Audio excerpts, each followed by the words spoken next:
Hi,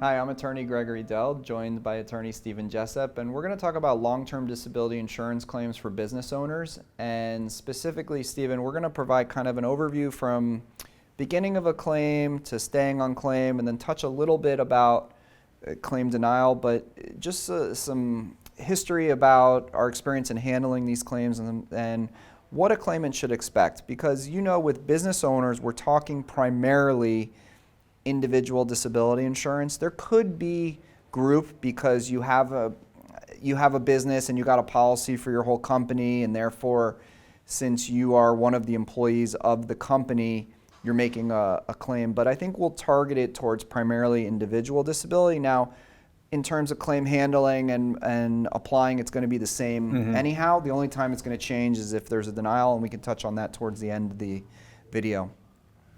For a business owner, though, it's such a broad occupational classification.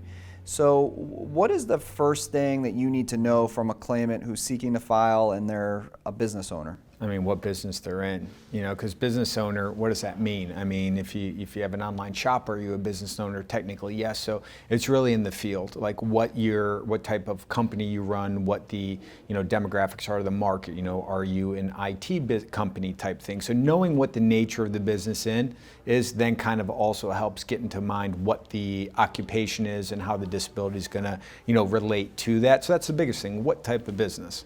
And I think that's what makes it challenging when we talk about a business owner, because there's business owners who just kind of own the business and just kind of like work the books and check in, and then there's the business owners that are everything, that dive deep in and hands-on from sedentary tasks to heavy-duty type tasks. And how, because of the fact that we're clarifying that it can be a variety of anything, what is the disability insurance company going to rely upon in order to determine what the actual duties are of the business owner? It is interesting, because if it is a smaller business where it's maybe a couple people working and you are in a situation where you're producing goods, but then you're also responsible for packaging and this and that, it's not a lot of times clearly delineated duties within it or tasks. You kind of do everything. So they're going to potentially rely on, your calendar. It says if you have business meetings, appointments, things like that.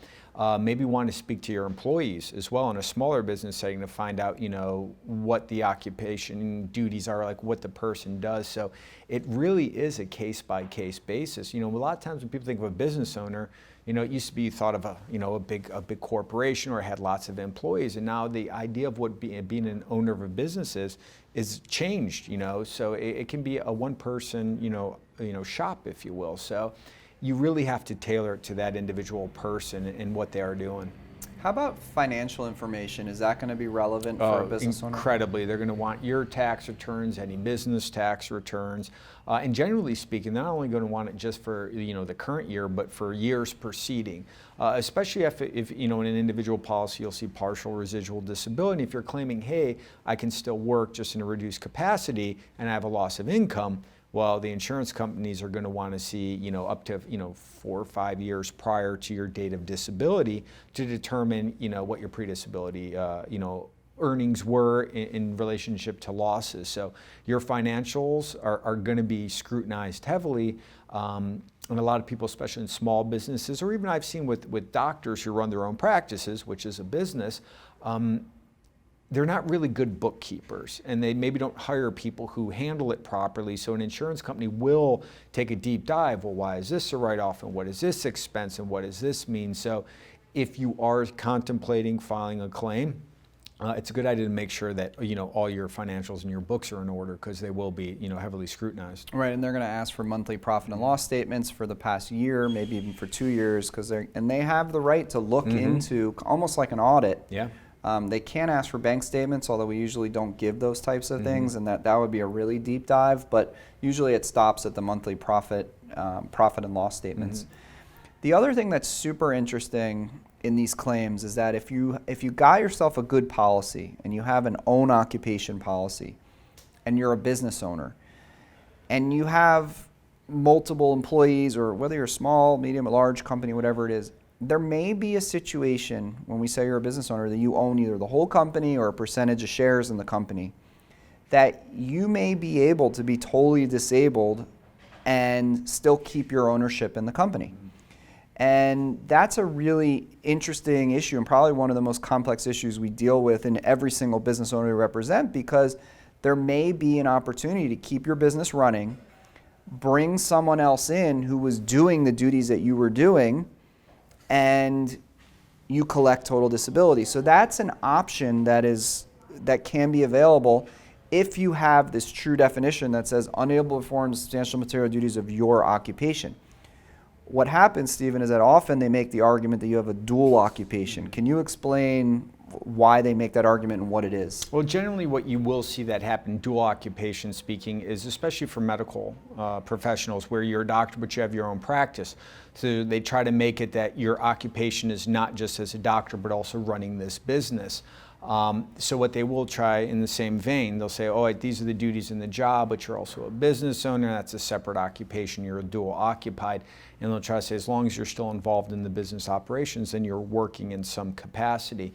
And some policies do have specific language that, if you are an owner of a business and you get a percent, your percentage of whatever profits can be deemed income for you under the policy. So it is a real deep dive analysis there. And again, it's a real tricky situation. How hands are you in the business? If you're, a passive investor, in businesses, and that's what you do, you invest in businesses, you have some roles in it. It's real difficult. There's a lot of gray area. There's no hard yes or no black and white answers. But the gray works to the advantage of the claimants. Correct. Because, and we're not accountants, but we've become sophisticated in this. I was an accounting major, so I understand a lot of these things, and we work with the accounting experts. But under some of these policies, you can get passive income. Correct.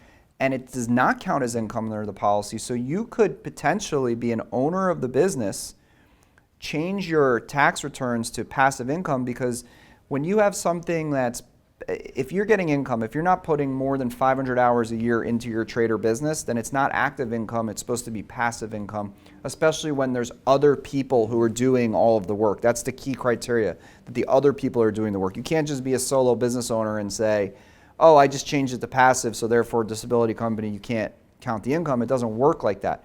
But you could totally step back, continue to get some kind of profits from the business potentially, and consider that to be passive income because you're not working 500 hours a year there, and then say disability company, this was passive income. Now, some policies, again, it all goes to policy language. All policy Active, language. passive, we don't care what you call it. If there's income coming from that business, we're going to count it against you. And I've had cases that were really sad where I remember a husband and wife owned a business. The wife got cancer. Clearly she couldn't work, but she owned 50% of the practice. She was not working. There was no dispute whatsoever. But they continued to pay her 50% of the profits. No one ever told her. And the disability company said, you're still getting $8,000 a month of profits. We're deducting that from your benefit. And they wiped out her whole benefit. Yeah. And they wouldn't flex on that. So you have to plan up front for these things, because there's ways in which you can probably change your corporate structure, stop taking a salary. Another example of a case I just had with the Standard, where a person owned the business for 20 years. They were getting a $200,000 salary every year. Well, when he stopped, he was doing nothing. But the company, because he was the owner, continued to pay him a $200,000 salary. Now, they were giving that as W-2. It should not have been W-2. Yeah. He's not an active employee. He's not legally entitled under the IRS code regulations to even get W-2 income. We were able to rework that, fortunately, and say, look, this was passive income. The money he was getting should not have been paid to him. It was wrong. He actually paid the money back to the company and said that was not revenue, and he can take it in the forms of distributions. But when they saw it was W-2, they just go by what you classify it as. So simple change like that, but that made the difference of hundreds of thousands of dollars for this claimant. So there's really a lot of strategy that you need to be aware of. And the way that we go about that, Stephen, is we encourage people to send us a copy of their disability policy. We'll review it, provide them with a free consultation, and let them know immediately how we think we can help them. So, when you're a business owner, there's lots of little details and lots of different scenarios in which you can maximize the benefits under the policy. The medical support is going to be tremendously important, and we didn't even really. Yeah, I was about to say, we're talking about these nuances about the occupational, but you still have to prove the medical is preventing, the ability to do the duties. So it's definitely, for business owners, the claims can be a lot more complex. And you do see with people who own businesses, they may own multiple, and they may have other side investment things and things like that, and they're filing multiple tax returns, and then the insurance company is trying to claim, that's also income derived that should offset. So they are some of the more complicated claims that you can get just from, all the different hats someone may wear and all the various different financial factors. And then, of course, so we're not going to get into in this video, but we have about how important medical support is, and you can simply search that up, and all the things about how to get medical support. When you call us, we'll talk about all of those things. But at the end of the day, with business owners, especially if a claim is denied, the litigation gets quite extensive, and more so than any other claim, because, like you said, if they're not going to speak to people now, then they're going to want to talk to coworkers, maybe different suppliers or vendors or merchants that you worked with, anybody who's associated, colleagues, anybody in the industry where they can try to find out information that they don't think that you provided as a claimant. So the litigation process gets more complex. Proving the medical doesn't matter what your occupation is. That's going to be the same. You got to have all the doctor support. But with business owners, the occupational dig and requirements of what you have to show far exceeds any of the other types of occupations for someone making a disability claim. So we encourage you, spend some time on our website. I know this video is general to business owners, but you may see your occupational title listed in our Your Occupation section of our website. We also encourage you to search by your medical condition, and most importantly, take a look of searching by your disability company, because every disability company behaves differently, and we want you to really understand and know how to think like a disability insurance company. We always say that the better you are in terms of thinking like the disability company, the better chance you're going to have to protect your disability benefits, get your claim approved, or prevent it from being denied. So we look forward to speaking with you in the future, and we'll be here should you need us. Thank you.